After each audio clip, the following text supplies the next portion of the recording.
Hər kəsə salam. Hidrolizə aid belə bir qısa izaha baxaq. Hidroliz kationa görə, aniona görə həm kation, həm də aniona görə gedə bilər. Bunu necə müəyyənləşdiririk? Biz bilirik ki, hidroliz zəif olana görə gedir. Zəif olana görə. Qüvvətli olan isə mühiti təyin edir. Qüvvətli mühiti təyin edir. İndi biz ilk olaraq kation, anion, həm kation, həm aniona görə gedən hidrolizi tapmaq üçün zəif olanı tapmalıyıq.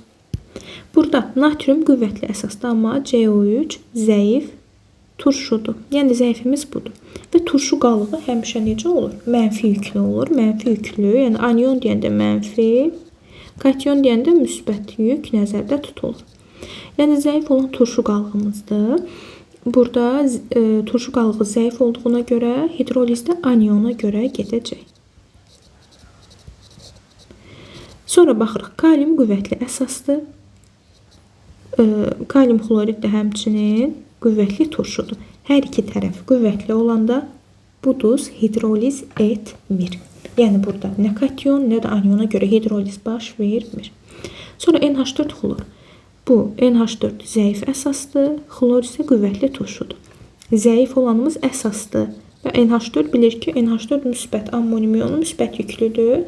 Zəif olan əsasımız müsbət yüklü olduğundan burada gedəcək kationa görə hidroliz. Sonra dəmir 2 sulfat. Dəmir zəif əsas, SO4 qüvvətli turşudur. Zəif olanımız əsasdır, metaldır. Metallar da müsbət yüklüdür. Yəni burada da kationa görə gedəcək. NH4-2CO3. Demək, yəni ammonium karbonat. Ammonium iyonu zəif əsas. NH4 zəif əsasdır. CO3 də zəif turşunun qalığıdır.